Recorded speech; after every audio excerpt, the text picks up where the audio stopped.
الحمدللہ والصلاۃ والسلام علی رسول اللہ۔ غیبت بہت بڑا گناہ ہے، ہم میں سے ہر شخص جانتا ہے کہ غیبت کتنا بڑا گناہ ہے، لیکن اس کے باوجود ہماری مجلسیں غیبت سے بھرپور ہوتی ہیں۔ تو اگر ہم چاہتے ہیں کہ غیبت سے ہماری جان چھوٹ جائے تو اس کے لیے ہمیں 5 کام کرنے چاہیے۔ پہلا کام، غیبت کی جو سنگینی ہے کتاب و سنت میں بیان ہوئی ہے وہ اپنے ذہن میں رکھیں۔ اللہ سبحانہ و تعالیٰ نے قرآن مجید میں غیبت کرنے والے کو اپنے مردہ بھائی کا گوشت کھانے سے تشبیہ دی ہے، یعنی جس طرح ہمیں اس بات سے نفرت ہے کہ ہمارے سامنے ہمارے مرے ہوئے بھائی کا گوشت پڑا ہو اور ہم اس کو کھا رہے ہوں، یعنی یہ چیز سوچ کر ہی ہمیں کراہت محسوس ہونے لگتی ہے۔ تو جتنی نفرت ہمیں اس چیز سے ہے کہ ہم اپنے مردہ بھائی کا گوشت کھائیں، اتنی ہی زیادہ نفرت ہمیں غیبت سے ہونی چاہیے۔ اور حدیث مبارکہ میں آتا ہے کہ آپ علیہ الصلوۃ والسلام نے جہنم کا جب مشاہدہ کیا تو آپ کو وہاں پر دکھایا گیا کہ کچھ لوگ اپنے ناخنوں کے ساتھ اپنے چہروں کو اور اپنے سینوں کو نوچ رہے تھے، تو جبریل علیہ السلام نے آپ کے پوچھنے پر بتایا کہ یہ غیبت کرنے والے لوگ تھے جن کو جہنم کے اندر یہ سزا مل رہی ہے۔ اور یہ بات بھی ذہن میں رکھیں کہ ہم جس کی غیبت کر رہے ہوتے ہیں اس کو گویا کہ اپنی نیکیاں دے رہے ہوتے ہیں۔ قیامت کے دن اس شخص کو ہم نے اپنی نیکیاں دینی ہیں جس شخص کی ہم نے غیبت کرنی ہے۔ تو یہ ساری باتیں اپنے ذہن میں رکھیں اگر ہم غیبت سے پیچھا چھڑانا چاہتے ہیں۔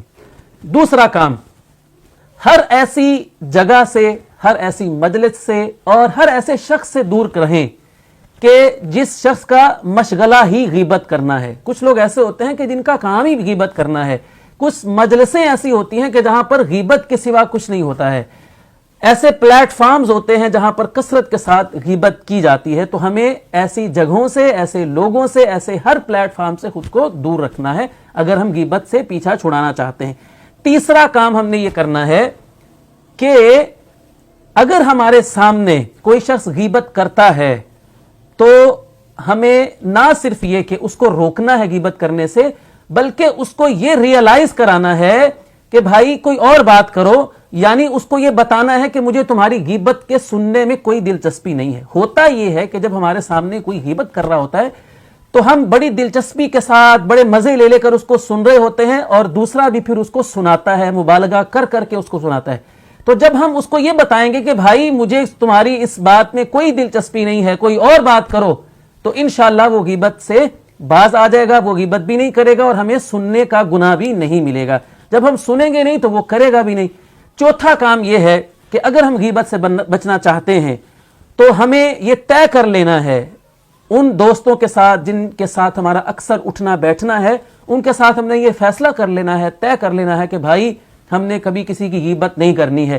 اگر میری طرف سے غیبت ہونے لگے تو تم نے مجھے روکنا ہے، اگر تم غیبت کرو گے تو میں تجھے روکوں گا۔ اس طرح آپس میں ایک دوسرے کی مدد کر کے، تعاون کر کے ہم ایک دوسرے کو غیبت سے روکیں گے۔ پانچواں اور آخری طریقہ غیبت سے بچنے کا یہ ہے کہ ہم خاموش رہنے کی عادت ڈالیں۔ زیادہ باتیں کریں گے تو اس میں زبان کے پھسلنے کا اور زبان کی جو غلط باتیں زبان سے نکلنے کے چانس جو ہے وہ اتنے ہی زیادہ ہوں گے۔ اسی لیے اللہ کے رسول صلی اللہ علیہ وسلم نے فرمایا من صامت نجا، جو خاموش رہا اس نے نجات پائی۔ تو یہ 5 چیزوں کو اگر ہم اپنا لیں تو اللہ سے امید کی جا سکتی ہے کہ ہم انشاءاللہ ضرور غیبت سے پیچھا چھڑانے میں کامیاب ہو جائیں گے۔